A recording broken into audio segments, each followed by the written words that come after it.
Welcome to Eros and Exegesis. This is part one of our Heidegger series. What makes a card-carrying Nazi party member so philosophically interesting anyway? In today's social climate, that already sounds like a viral claim. But the real question is deeper. Why care about Heidegger at all? And I have to say, there's really only one answer. And that's being. The why and how problems of our own personal existence are recognized from this very subject. There are many writers, fewer philosophers, but only a handful of thinkers by their work alone that really stand out. We know what makes Plato unique. He gave us the dialectic. Dialogues with that notorious gadfly and purveyor of truth, Socrates, and he transformed the Homeric way of handing down wisdom into the very first school for the purposes of academia. Plato founded the Academy in Athens around 387 BC. It transitioned Greek culture away from the Homeric way, which was the oral storytelling and poetry, towards a systematic, written philosophical inquiry. We also know what makes Aristotle unique. Aristotle was the first to systematically catalog and organize knowledge into distinct academic textbooks, treatises, meant for a school library. Aristotle made being qua being, the being as it is, the core of his work. This study is called metaphysics. While others touched on it, he formalized it into a structured field of study. Aristotle explained how objects change while retaining their identity. He rejected Plato's idea that true forms exist in a separate, perfect reality. He argued that forms exist directly inside natural objects. He used potentiality, becoming, and actuality, the static, fulfilled form, to explain nature. Descartes, Spinoza, Kant, Schelling, Hegel, Marx, Nietzsche, all of them in their own way were consumed by the quality and state of being. What we're going to do in this series is look specifically at Heidegger, because Heidegger built a system, a codex for examining being, a whole examinary aptitude for trying to understand being through being in the world. And here's the thing. This method, this codex, 100% grew out of his own personal wrestling matches with some of history's greatest thinkers. Heidegger's vocabulary is it's a point of contention for many scholars and people trying to get under what he's actually saying. But that vocabulary wasn't so much invented out of thin air as it was inspired by the majority of the thinkers we're going to talk about in this series. But what I can tell you is that the immense utility of his words came to center on the very nature of essence. Heidegger was deeply involved with being, deeply involved with the nature of language and time. So why is being so interesting? And I'll ask you back, what isn't interesting about it? Being is literally anything and everything. Heidegger pinpoints his study on a very specific type of being within the totality of the enterprise of being. The one being that Heidegger focuses on is the being who has a problem with its own existence. The one who can ask, what does it mean to be? And that's us. That's Dasein. But what I found is that his codex can work on anything that contains substance and moves through time. Like you can literally analyze books, forms of government or government institutions, corporations, animals, plants. When we take what Heidegger created, we see that it's an analysis of positions through the movement of a being's existence in time. So let me show you how this codex actually works. So number one, it's linguistic and etymological foundations. To crack the codex, you have to sit with the original Middle High German and Greek flavored terms Heidegger uses. These aren't just labels, like each one is a miniature argument. So the very first one that you've already heard me use is Dasein, which literally translates there being, but in the meaning of it, it means being there. So da, which is there, and sein, which is German for being. This isn't a static substance. It's Heidegger uses it as a clearing, where being happens. Its essence lies in its existence. It is what it does, not what it is in terms of like a static fixedly. Okay, so I'm not German. I think that's pretty easy to know that. Augenblick, authenticity. So this is from eigen, which means own, literally ownness.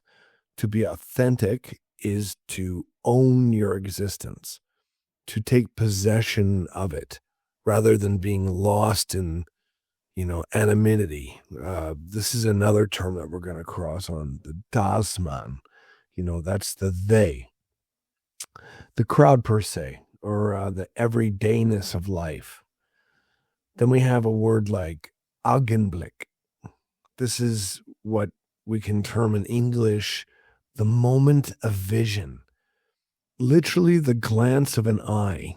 It translates from the Greek kairos, the decisive moment that breaks through the linear, vulgar time of the clock. But, we have to dive deeper in that, and we'll do that during this series. Geworfenheit. So Geworfenheit means thrownness. And thrownness is like the sheer fact of being delivered over to a world you didn't choose. Like, the time, your body, the history, your family. Like none of these things were your choice. You were thrown into the world, per se. There's Verfallen. Verfallen is fallenness.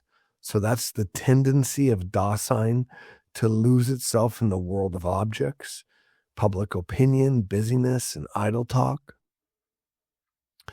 These words aren't just jargon for their own sake. I mean, they're the load-bearing walls of an entire way of reading reality. And there's more, but I don't want to overload the terminology unless we're really speaking about it in context. There's actually a book written primarily to unveil Heidegger's jargon.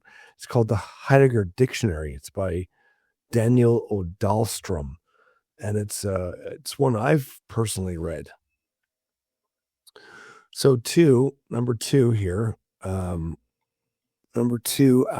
the linguistic and etymological foundations, we're looking at the historical and philosophical context.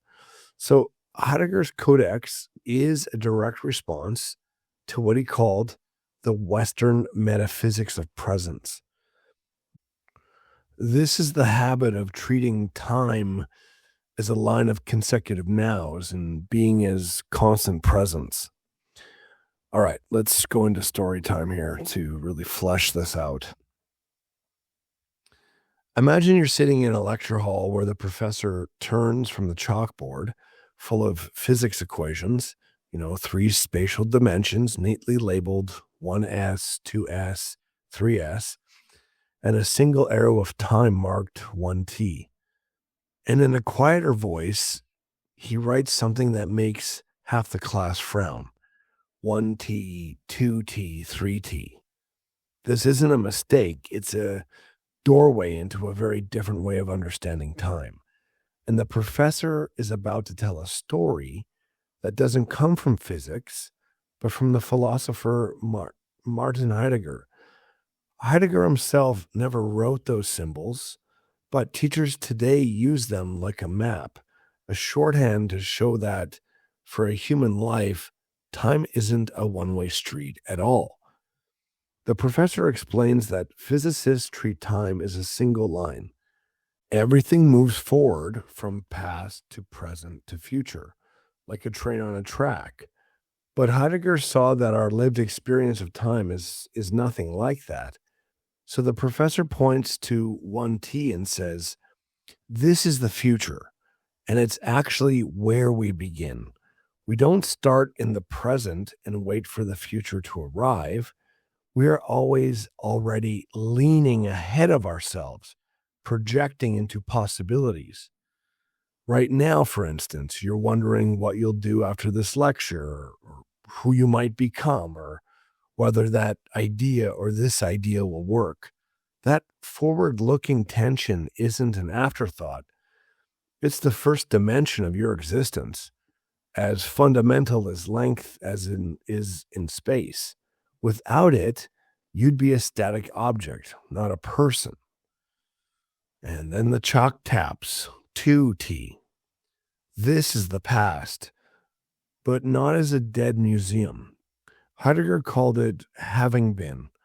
The professor asks you to notice how your background, your childhood fears, the language you speak, the habits you never chose, all of it is alive right now, coloring the possibilities you can even see.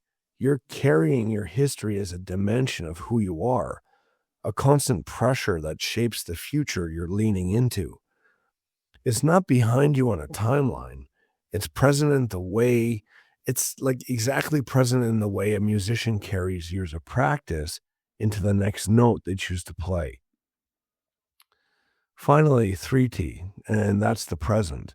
This isn't a thin slice of now between past and future. It's the meeting point where your forward projection and your carried history collide into action.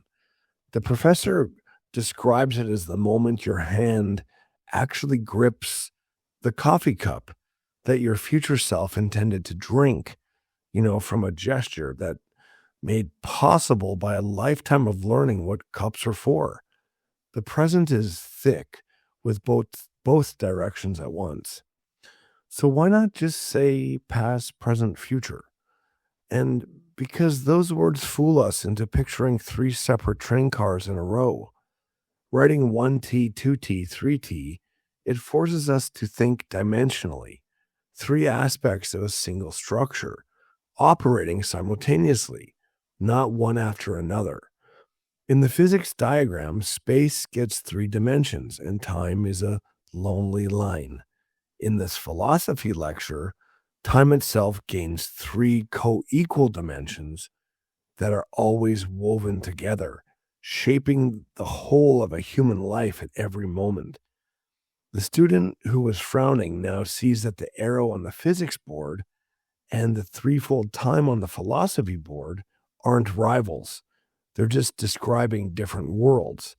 One of the world of clocks and the other one, the world of its actually lived experience. I hope that story helped. If not, don't worry. We will definitely keep circling back on this entire time aspect. Heidegger built this on his teacher Edmund Husserl's phenomenology of internal time consciousness, but he shifted the focus. Not how does consciousness experience time, but what is the ontological structure of the being who lives time? His great reversal. Time isn't something Dasein is in. Dasein is time. Time is ecstatic. Like excited, you might ask? No. Heidegger is not talking about excitement. He uses ecstasies, the plural of ecstasy, so ecstasis, to describe how time stretches out in the past, present, and future. The word comes from the Greek ekstasis, which literally means standing outside of oneself. It stands out from itself in three directions at once. This was what we talked about in the story, right? The future, past, and present.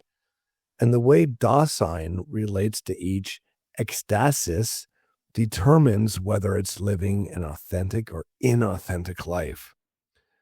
So number three here of the codex, the systematic exegesis of the temporal ecstasies. Let's unpack the three ecstasies one by one in their authentic and inauthentic modes.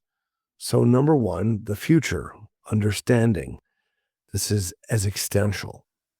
Heidegger says the future is the primary ecstasis because Dasein is always ahead of itself, always orientated toward possibilities. So the authentic mode we call anticipation. This is Vorlaufen. I think that's the pronunciation. This is the running ahead into one's own death. Not morbid obsession, but the lucid, ever-present awareness that our existence is finite. When I truly anticipate the possibility of the impossibility of my existence, the whole scaffolding of they say, one does, everyone thinks, it collapses. I'm thrown back on myself. I'm forced to take responsibility for my own life. And the inauthentic mode of this is expecting, Gewortigen.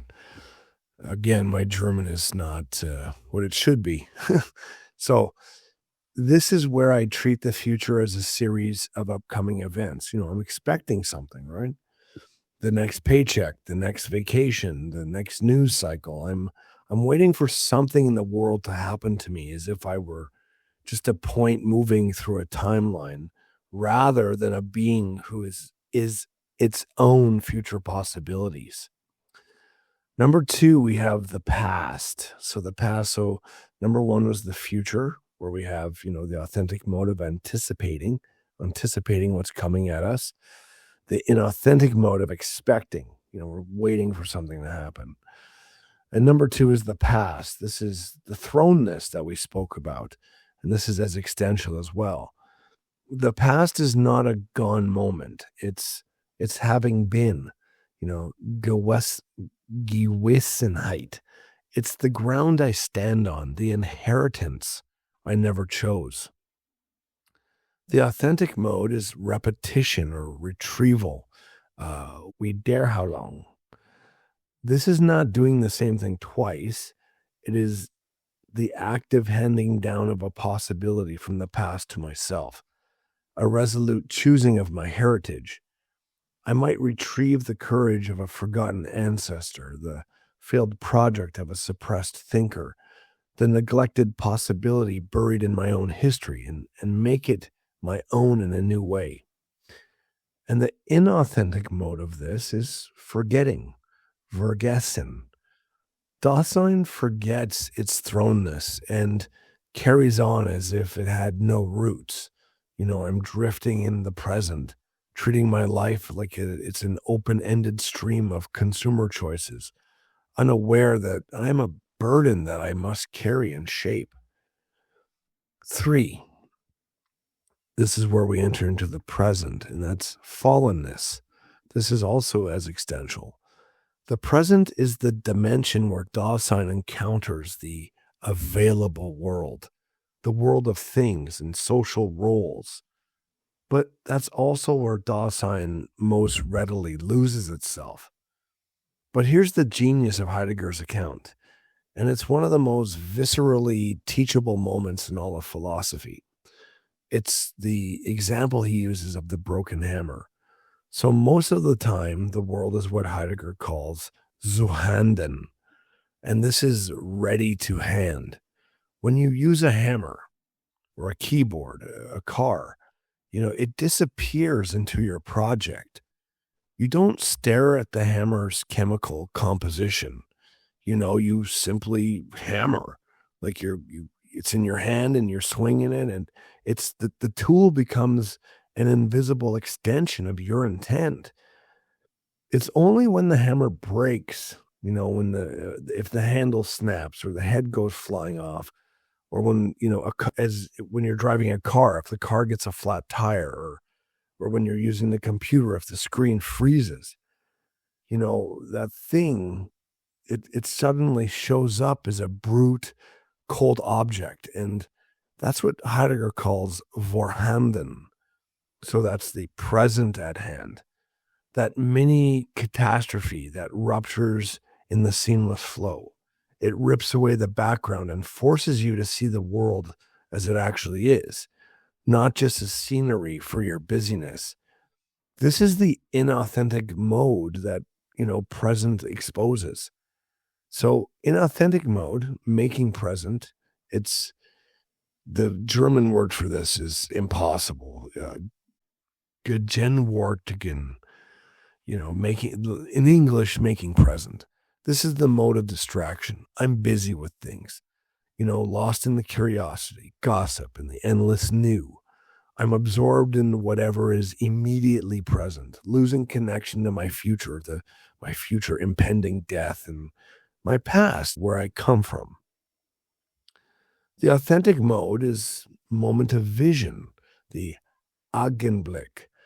Here's the crucial twist. If you were to draw a table, the self or authentic present would almost read none, because the present as a constant state is precisely the domain of fallenness. The Augenblick is not a stable mood. It's a radical transformation in a flash. Dasein is held out into the truth of its situation, seeing its historical possibilities and its future death in a single resolute glance. The Augenblick is the secularized Eros, the sudden entry of the eternal into the temporal. And what triggers that flash? Heidegger insists we are not argued into authenticity, we are shaken into it. The mood that cracks the world open is anxiety, angst. Unlike fear, which always has a specific object like a snake or paying a bill or a diagnosis, anxiety has no object at all. It's the fundamental attunement where the entire world suddenly loses its meaning and the nothing stares back at you. In anxiety, everything that once felt familiar becomes uncanny, unheimlich. That's the German word, unheimlich or unheimlich, a feeling of not at home. It's precisely this feeling of being a stranger in your own life that shatters the hold of the they and makes the Augenblick possible.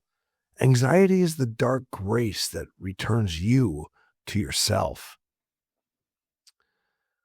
4. This is the theological and literary context of the codex. Heidegger was steeped in St. Paul's letters about the parousia, the second coming, the moment of vision, mirrors the Pauline twinkling of an eye. That's, in Corinthians 15:52, a sudden total reorientation.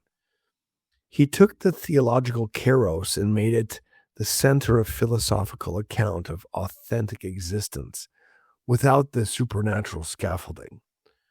Literally, this structure maps perfectly onto the tragic hero's arc. The hero is thrown into a fate they didn't choose. That's their past.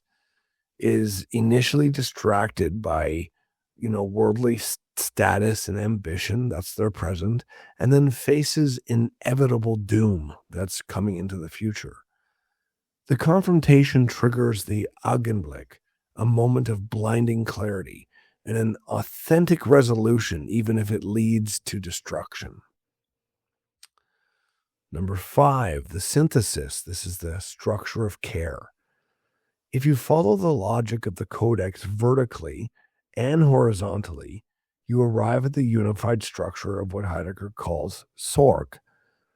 Dasein is future because it understands its possibilities. It either anticipates them, which is authentic, or expects outcomes, which is inauthentic.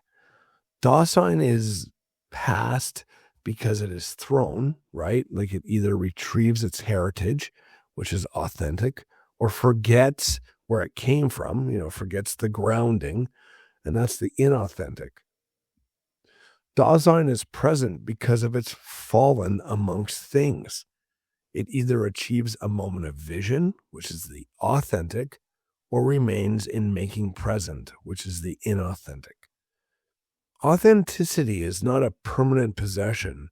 It's the act of gathering these three dispersed ecstasies into a single resolute moment. Inauthenticity is the state of being stretched between a forgotten past and a distracted present, forever fleeing from the certainty of your own finite future. And here's what makes the codex portable. Any entity with a life in time, a novel, a nation, a corporation, a tree, has a thrown origin, a set of fallen tendencies, a horizon of possibilities, and the possibility of a moment in which it owns or fails to own its trajectory. We'll be using this codex again and again, not just on human Dasein, but on works of literature, political movements, and ideas themselves. So I want to talk about, this is a note on the method. Harold Bloom and the Agon of Misprision. Before we go further, I want to pause and share a reoccurring theme for this series. And it's my choice to rely on Bloomian neologisms. So these invented words or, invented phrases by the late literary critic Harold Bloom. Harold Bloom changed my life. His lectures on Shakespearean tragedy were a nurturing, deeply inspiring summons to see literature as a life-shaping force. This the beingness of it, right? As I read deeper into Heidegger's own lectures on the tradition, I found a shared intensity there. Just as Harold Bloom taught us that every strong poet must overcome the anxiety of influence through acts of creative misprision, I see Heidegger performing spectacular acts of philosophical misprision on every page. He approached thinkers like Aristotle and Kant not merely to get them right, but more to enter into a confrontation. There's a German word for this that I can't pronounce, but it's a confrontation that's so intimate, it resembles love more rather than combat. So consider what he does to Kant.